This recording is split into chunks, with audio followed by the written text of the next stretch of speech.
नमस्कार, मैं हूं आशीष वर्मा। मॉर्निंग कॉल में आपका स्वागत है। शुरुआत इस वक्त की हेडलाइंस के साथ। डॉलर की मजबूती पर ट्रंप के बयान और राजनीतिक अस्थिरता से अमेरिकी बाजार में गिरावट। एशिया में भी कमजोर शुरुआत। SGX निफ्टी करीब 0.5% नीचे। आज सुबह 9 बजे आएंगे इन्फोसिस के नतीजे। मुनाफे पर दबाव की आशंका, गाइडेंस पर रहेगा फोकस। रिलायंस पावर और बजाज कॉर्प के भी नतीजे आज। इकोनॉमी को डबल झटका। फरवरी में इंडस्ट्री की ग्रोथ 4 महीने के निचले स्तर पर। रिटेल महंगाई बढ़ी। कैबिनेट से मिली ऑयल ड्रिलिंग कंपनियों को बड़ी राहत। तेल कंपनियां को घरेलू कंपनियों से प्रोडक्ट और सर्विस खरीदने को मिलेगी प्राथमिकता। कच्चे जूट की MSP भी बढ़ाई। और रेलवे से जुड़ी कंपनियों की लिस्टिंग के लिए कैबिनेट से हरी झंडी। IRCTC और रेल विकास निगम सहित 9 कंपनियां होंगी लिस्ट।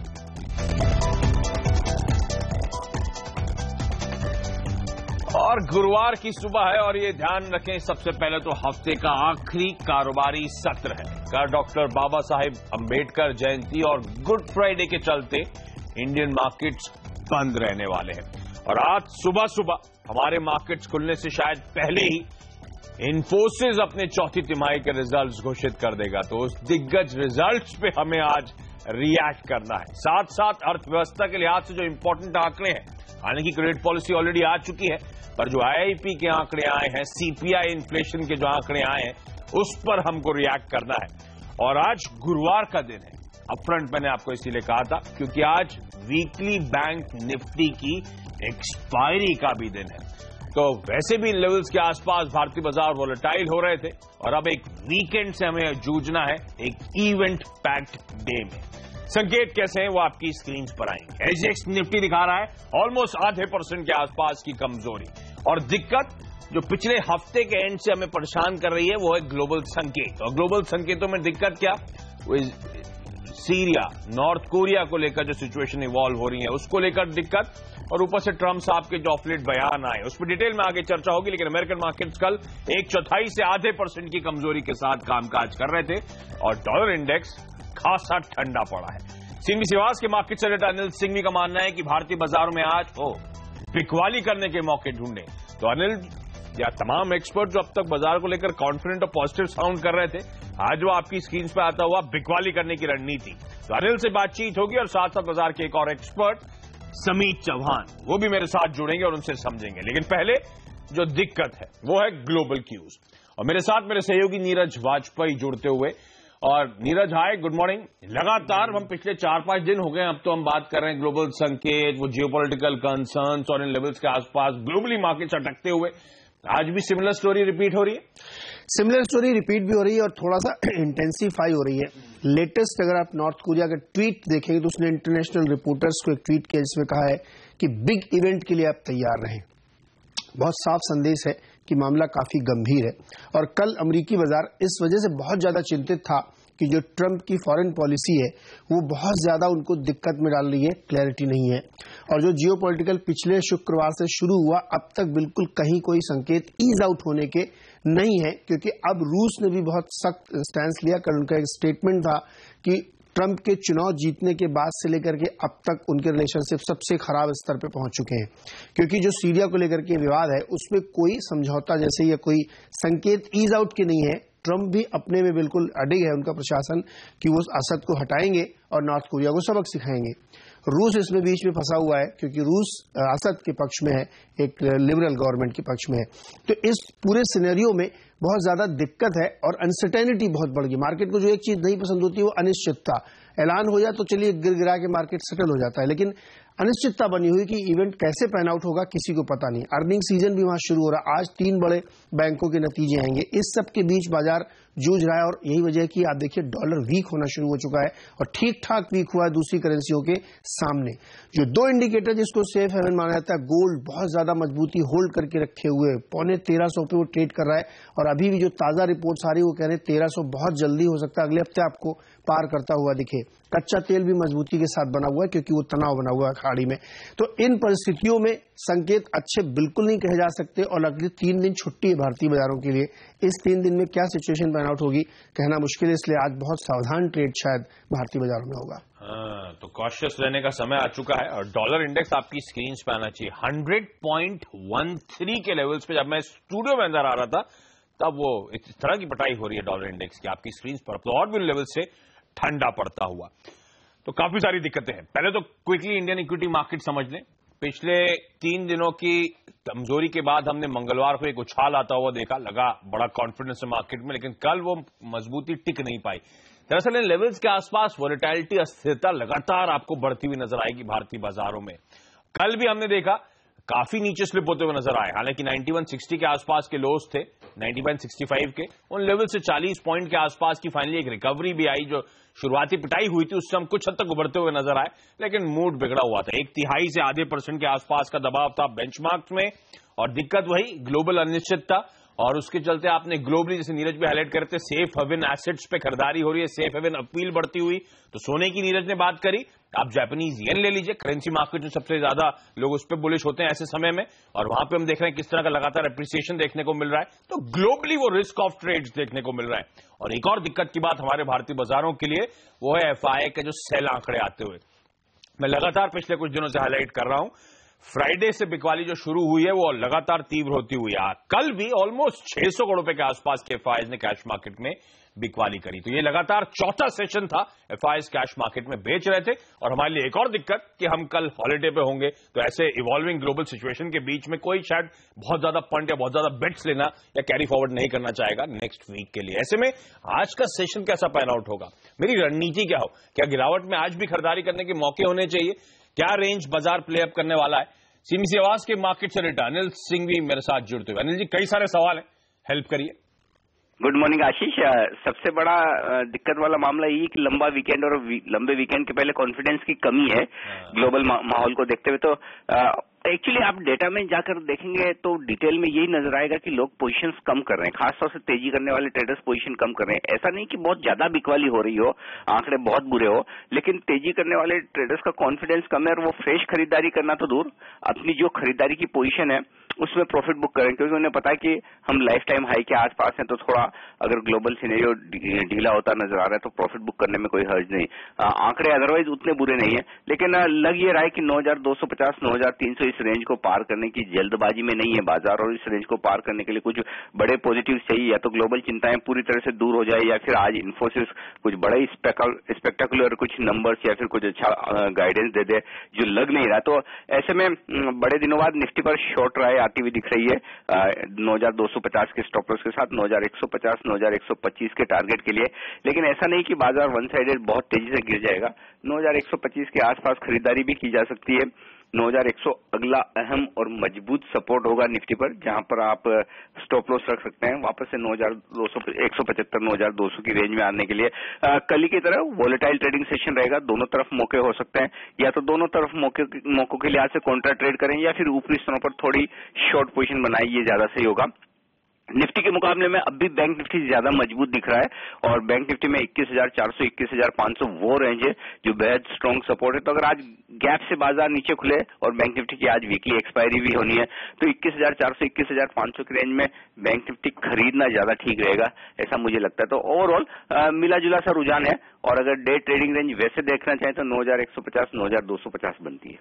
ओके, 9150 से 9250 की एक रेंज है, इस रेंज को स्मार्टली प्ले अप करना होगा। और आज थोड़ा सा कॉन्फिडेंस कम साउंड होता हुआ, तो आज बिकवाली करने के मौके होंगे। अनिल ने इन्फोसिस की बात करी थी, दारोमदार उस पर है, उस पर आगे मैं डिटेल में आपको समझाऊंगा क्या एक्सपेक्टेशंस हैं। इन बाजार पे एक और एक्सपर्ट एंजल ब्रोकिंग के समीत चौहान अब मेरे साथ जुड़ते हुए। समीत, ये बड़ा अस्थिर हो रहा है, बड़ा वोलेटाइल हो रहा है लेवल्स के आसपास मार्केट, ग्लोबल संकेत भी अच्छे नहीं है, लेकिन आपका कॉन्फिडेंस दस का दस बना हुआ है ना सर? जी हाँ, गुड मॉर्निंग आशीष। देखिए, मार्केट में थोड़ा बहुत हम कंसोलिडेशन देख रहे हैं, और ऊपर की तरफ 9270 9300 एक रेजिस्टेंस बन गया है। लास्ट सीरीज हमने देखा था कि 9200 का एक स्ट्रॉन्ग रेजिस्टेंस बन के आया था, और अभी अगर लास्ट 2 दिन से देखें तो 9300 का भी काफी स्ट्रॉन्ग रेजिस्टेंस बन गया है। बट ये एक रेंज हम एक्सपेक्ट कर रहे हैं, और कंसोलिडेशन फेज है। लास्ट 2 दिन के प्राइस एक्शन से ये क्लियर हुआ है कि निफ्टी उसके लिए एक इम्पोर्टेंट रेंज है 9160 नीचे की तरफ और ऊपर की तरफ 9246। कल हमने देखा है कि 9160 से एक अच्छा सा रिकवरी आया है, तो हमारा मानना है जब तक 9160 क्लोजिंग बेसिस पे मेंटेन रह रहा है वहाँ बाइंग साइड पे रहना चाहिए। तो यहाँ पे भी हम कॉन्ट्रा बाई लेना चाहेंगे, यहाँ पे रिस्क काफी कम होगा। 9160 का क्लोजिंग बेसिस पे स्टॉप लॉस होगा। इमीडिएट अगर आप नेक्स्ट वीक के लिए बात करें तो 9275, 9300 के टारगेट होंगे, बट पोजिशनली हमारे टारगेट अभी मेंटेन्ड है जो 9400, 9500 का होंगे। ओके, तो जब तक वो 9150 के लेवल्स के ऊपर बाजार है, 9160 के ऊपर बाजार है, तब तक बाय साइड की पोजीशन इनिशिएट करनी चाहिए, तब तक कोई भी कमजोरी में खरीदारी करने के मौके ढूंढने चाहिए। और अभी भी समीत मानते हैं वो 9400, 9400 प्लस के जो टारगेट्स हैं वो जस के तस बने हुए हैं, तो आपको लेवल्स का ध्यान रखना है और अभी भी गिरावट में शायद खरीदारी करने के मौके हों। समीत, स्टॉक स्पेसिफिक आइडियाज आज के लिए? देखिए, बैंक निफ्टी अभी भी काफी स्ट्रांग लग रहा है, 21,400 का काफी स्ट्रांग सपोर्ट है और हमें लग रहा है कि जो आउट परफॉर्मेंस आएगा बैंक निफ्टी से ही आएगा। With in this PSU basket काफी अच्छा है, हालांकि कल थोड़ा प्रॉफिट बुकिंग देखा था, बट अभी भी कैनरा बैंक हमें अच्छा लग रहा है। 303 के स्टॉप लॉस से इसको खरीदा जा सकता है फॉर अ टारगेट ऑफ 328। दूसरा बाय होगा वोकार्ड में, जो थोड़ा एक कंसोलिडेशन फेज में है, बट कल लास्ट 15 मिनट्स में हमने एक स्ट्रॉन्ग सर्ज देखी थी विथ वॉल्यूम्स, तो हमें लग रहा है कि आज वो कंटिन्यू हो सकती है और इसमें एक अच्छी खासी हम रैली देख सकते हैं। 808 का टारगेट होगा और 750 का स्टॉप लॉस होगा। ओके, तो कैनरा बैंक और वॉकहार्ट दोनों खरीदारी करने के मौके। समीत, आपका धन्यवाद। और बाजार पे कुछ और एक्सपर्ट्स की कॉल्स। आईडीबीआई कैपिटल का मानना है इंडिया बुल्स हाउसिंग फाइनेंस खरीदें, 928 का स्टॉप, 965 के टारगेट्स। चॉइस ब्रोकिंग की आज की टॉप टेक्निकल रिकमेंडेशन है ग्लेनमार्क, खरीदें, 865 का स्टॉप, 925 और उसके बाद 950 तक के लक्ष्य के लिए। और विवेक गुप्ता research.com का मानना है गेल, लेकिन ये इकलौता आज का स्टॉक जहां पे एक सेल रिकमेंडेशन आती हुई, 383 का स्टॉप, 370 के लक्ष्य के। ये तो टेक्निकल एस्पेक्ट थी, लेकिन जैसे अनिल भी कह रहे थे, दारोमदार आज है इन्फोसिस पर, तो क्विकली आपकी स्क्रीन पे एक्सपेक्टेशंस आएंगी। जहां तक Q4 नंबर्स की बात है जिसका ये रिजल्ट आने वाला है, पिछले क्वार्टर से Q3 से Q4 आपको बेहतर देखने को मिलेगा। लास्ट क्वार्टर में आरबीएस डील का कैंसिलेशन हुआ था, कुछ टॉप क्लाइंट्स के अकाउंट थोड़े ठंडा नजर आ रहे थे, इस बार वो दिक्कतें नदारद होंगी, इसीलिए डॉलर आए 1.25% के आसपास का उछाल दिखाएगी। पर क्योंकि रुपया बड़ा कम मजबूत हो रहा है, मार्जिन्स पे 30 बेसिस पॉइंट्स का दबाव होगा और इसीलिए मुनाफा भी 3-4% तिमाही दर तिमाही गिरेगा। लेकिन सबकी नजरें होंगी आने वाले साल FY18 की गाइडेंस के लिए। बटी हुई है स्ट्रीट, लेकिन हम मान के चल रहे हैं 7 से 9% कांस्टेंट करेंसी में डॉलर रेवेन्यू की गाइडेंस ये कंपनी देगी। हालांकि एक तबका ये भी मानता है, जैसे नैस्कॉम ने अपनी गाइडेंस देना बंद कर दिया फॉर द टाइम बीइंग, अगर इन्फोसिस लेकिन ऐसा करता है तो सेक्टर और स्टॉक के लिए बड़ी बुरी खबर होगी। पर बाजार बड़ा कीनली वॉच आउट कर रहा है, बाय बैक को लेकर के अपडेट्स होंगे। लग रहा है कि आज की बोर्ड मीटिंग में फैसला नहीं आएगा, क्योंकि एक्सचेंजेस को अब तक कंपनी ने इन्फॉर्म ही नहीं करा है कि बायबैक पे भी विचार होने वाला है। तो लेकिन कंपनी कुछ ना कुछ तो जरूर कैपिटल एलोकेशन के बारे में कहेगी, जिस तरह की एक्सपेक्टेशंस है, अदरवाइज स्टॉक की पिटाई होना तय हो जाएगा। तो एलोकेशन के लिहाज से हो सकता है कह दे कि अगली बोर्ड मीटिंग हमारी फला दिन को है, हम ये करने वाले हैं, या कुछ क्लैरिटी शेयर करे हमारे साथ रणनीति क्या है, या कोई एक्विजिशन प्लान कर रही है, तो कैपिटल कैसे एलोकेट करने वाली है, डिविडेंड देके, बायबैक करके, एक्विजिशन करके, स्ट्रीट उस पर खासतौर पर नजर रखेगा। रिजल्ट्स 9 बजे के आसपास एक्सपेक्टेड है आएंगे। 10 बजे जॉइंट स्टेटमेंट होगा मैनेजमेंट का और 2-2:30 बजे दोपहर में ध्यान रखिए मैनेजमेंट की प्रेस कॉन्फ्रेंस भी होगी। तो सीएनबीसी आवाज आपको लाइव ले चलेगा वहां पर। लेकिन चलिए, इन्फोसिस और पूरा आईटी पैक और इनफैक्ट मार्केट्स उसके चलते आज फोकस में रहने वाले हैं। लेकिन इसके अलावा आज स्टॉक स्पेसिफिक एक्शन कहां पे दिखेगा, खबरों की वजह से। मेरे सहयोगी हेमंत भाई अब मेरे साथ जुड़ते हुए। हेमंत भाई, गुड मॉर्निंग। मॉर्निंग आशीष। स्टॉक्स रडार पर है आज, देखिए ऑयल सेक्टर रडार पर रहेगा और उसमें जो एक्सप्लोरेशन प्रोडक्शन के साथ जुड़ी हुई कंपनियां हैं, पाइप बनाने वाली कंपनियां एक्सप्लोरेशन के लिए, उन सब पर नजर रखिएगा। मिसाल के तौर पर ऑयल कंट्री ट्यूबुलर जैसे स्टॉक्स, HOEC जो आपका जैकपॉट स्टॉक रह चुका है, ISMT, अल्फा जियो, डॉल्फिन, जिंदल ड्रिलिंग, EIL जैसी सरकारी कंपनियां भी आज रडार पर रहेंगी। और वो इसलिए क्योंकि देखिए कल कैबिनेट की अहम बैठक हुई और कैबिनेट ने साफ कर दिया है कि ऑयल एक्सप्लोरेशन में जो भी ऑर्डर्स दिए जाएंगे उसमें प्राथमिकता भारतीय कंपनियों को दी जानी चाहिए। और इतनी बड़ी राहत मिल रही है इन कंपनियों को कि अगर ये कंपनियां तय बोली जो आई हुई है उससे 10% नीची बोली भी लगाती हैं तो इन कंपनियों को प्राथमिकता दे, तो ये एक बड़ी राहत देखने को मिल रही है। इसकी चर्चा पहले हो भी रही थी, लेकिन अब देखिए क्योंकि कैबिनेट ने इसको मंजूरी दे दी है तो आज यहां रैली देखने को मिल सकती है। जूट शेयरों में आपको याद होगा कल क्या जबरदस्त तेजी देखने को मिली थी और हमने इसी शो पे इसी समय बताया था कि जूट शेयर अच्छा प्रदर्शन दिखा सकते हैं। लुडलो, ग्लॉस्टर जैसे स्टॉक्स आज भी रडार पर रहेंगे। देखिए हालांकि कैबिनेट ने रॉ जूट की जो एमएसपी है उसको बढ़ा दिया गया है, राहत देने की कोशिश हुई है किसानों को, तो देखना होगा कल की अच्छी रैली के बाद आज ये और दौड़ लगा पाते हैं नहीं, क्योंकि एक बात तो तय है इन कंपनियों को रॉ जूट खरीदना होगा और जो वो रॉ जूट खरीदेंगे तो उसको ज्यादा दाम देना पड़ेगा। लेकिन दूसरी तरफ देखिए मध्य प्रदेश में जिस तरह से पॉलिथीन बैग्स के ऊपर बैन लगाया जा रहा है 1 मई से, इन जो रॉ जूट ये लोग बना रहे हैं किसान, इनके लिए अब ज्यादा खपत भी होती हुई नजर आएगी, तो डिमांड जो है रॉ जूट की बढ़ने वाली है, किसानों को तो मोटा फायदा होगा। इसके अलावा टाटा मोटर्स पर भी रखिएगा नजर। देखिए जैगुआर और लैंड रोवर ने 2 गाड़ियां लॉन्च की थी, डिस्कवरी स्पोर्ट्स और इवोक, और इनकी जो कीमतें हैं भारत में इन 2 मॉडल्स की घटा दी गई हैं। तो टाटा मोटर्स और टाटा मोटर्स के डीवीआर पर रखिए नजर।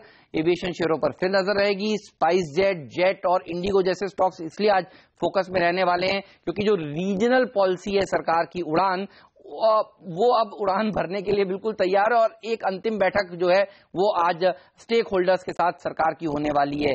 तमिलनाडु पेट्रो ये एक ऐसा स्टॉक है जो लगातार तेजी दिखा रहा है। सीएनबीसी आवाज ने एक्सक्लूसिवली आपको जानकारी दी थी कि एंटी डंपिंग ड्यूटी लगाने की मांग तमिलनाडु पेट्रो, निरमा जैसी कंपनियों ने की है, क्योंकि ये कंपनियां जो केमिकल्स बनाती हैं उसका इस्तेमाल डिटर्जेंट्स के लिए होता है और ये जो केमिकल्स हैं वो चाइना, ईरान, कतार से भारत में डंप किए जा रहे थे और अब आप देखिए 5 साल के लिए बड़ी राहत आ गई है।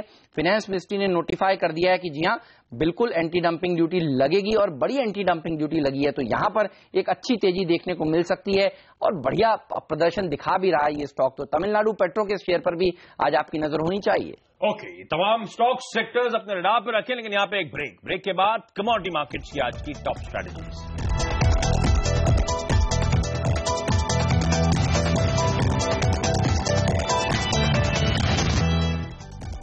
ब्रेक के बाद आपका स्वागत है और तेज ग्रोथ की उम्मीदों को एक बार फिर झटका लगा है। फरवरी में इंडस्ट्रियल प्रोडक्शन घटकर 4 महीने के निचले स्तर पर पहुंच गया है। फरवरी आईपी ग्रोथ निगेटिव 1.2% हो गई है, जो पहले पॉजिटिव 3.3% थी। सबसे ज्यादा झटका मैन्युफैक्चरिंग सेक्टर को लगा है। इसके अलावा कैपिटल गुड्स और कंज्यूमर ड्यूरेबल में भी दबाव देखने को मिला। वहीं एक बुरी खबर यह भी है कि महंगाई ने फिर से सिर उठाना शुरू कर दिया है। रिटेल महंगाई भी 5 महीने की ऊंचाई पर पहुंच गई है। लेकिन अब कमोडिटीज की टॉप स्ट्रैटेजी, कार्वी कॉमट्रेड के रविशंकर पांडे मेरे साथ जुड़ते हुए। रवि जी हाय, गुड मॉर्निंग, बताएं sir. Good morning Ashish ji.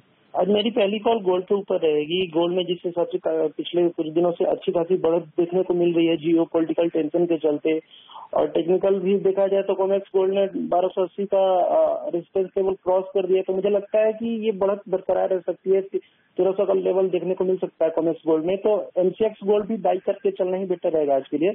तो 29,150 के लेवल से बाई करें आज के लिए और टारगेट 29,450 का रखें और स्टॉप लॉस 29,020 का रखें आज के लिए। और दूसरी स्ट्रैटेजी मेरी यूएसडी आईएनआर पे रहेगी, जिस हिसाब से यूएसडी आईएनआर में भी अच्छी खासी रिकवरी देखने को मिल रही है, तो बाई करके चलना ही बेटर रहेगा 64.65 के लेवल से और टारगेट रखिए 64.85 का और स्टॉप लॉस 64.57 का लगा सकते हैं। ये आज की टॉप स्ट्रैटेजीज कमोडिटीज और करेंसी मार्केट्स की। रवि जी आपका धन्यवाद। और यहाँ पे एक छोटा सा ब्रेक के बाद ब्रोकरेज हाउसेज की टॉप रिकमेंडेशन।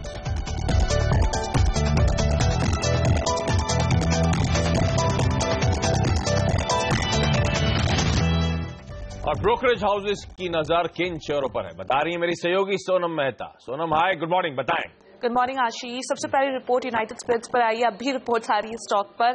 सीएलएसए की रिपोर्ट आई है, बिकवाली की सलाह बरकरार रखी है, लक्ष्य को घटा दिया है 1600 से, अब लक्ष्य को घटाकर 1400 का कर दिया है। उनका मानना है स्टॉक में जो 15% की गिरावट आ चुकी है खबर की वजह से, उसके कारण ये स्टॉक काफी अट्रैक्टिव दिखाई देगा आपको, लेकिन कॉशियस का स्टांस बनाए रखिए। फार्मा पर सीएलएसए की एक बड़ी रिपोर्ट आई है, जो पॉजिटिव ये है कि लुपिन को अपग्रेड किया है, आउट परफॉर्मेंस से अब खरीदारी की रेटिंग दे दी गई है, लक्ष्य को भी बढ़ा दिया है। ठीक उसी तरह बायोकॉन, कैडिला, सिप्ला, सन फार्मा और टर्न फार्मा पर अपने लक्ष्य बढ़ाया है, रेटिंग्स को बरकरार रखा है, लेकिन नेगेटिव आया है ऑरबिंदो फार्मा के लिए, जिस पर बिकवाली की सलाह बरकरार रखी है और लक्ष्य को घटा दिया है 660 से लक्ष्य को अभी 630 का दे दिया है। अदानी पावर पर रिपोर्ट आई है मैक्वायरी की, अंडर परफॉर्मेंस की रेटिंग बरकरार रख रहे हैं, लक्ष्य 20 रुपए का दे रहे, मौजूदा भाव से 46% का डाउनसाइड स्टॉक में दिखाई दे रहा है उनको। उनका मानना है कि कंपनी का नेटवर्क पूरी तरह वाइप आउट हो सकता है, जो खबर आई है उसके कारण, और एनुअली जो लॉस है वो उसका रन रेट लगभग 1200 करोड़ रुपए का हो सकता है। ओके, जाते जाते आपकी स्क्रीन पर एसजीएक्स निफ्टी दबाव के साथ आज कामकाज की शुरुआत होने के इंडिकेशन। ब्रेक के बाद स्टॉक 2020। नमस्कार।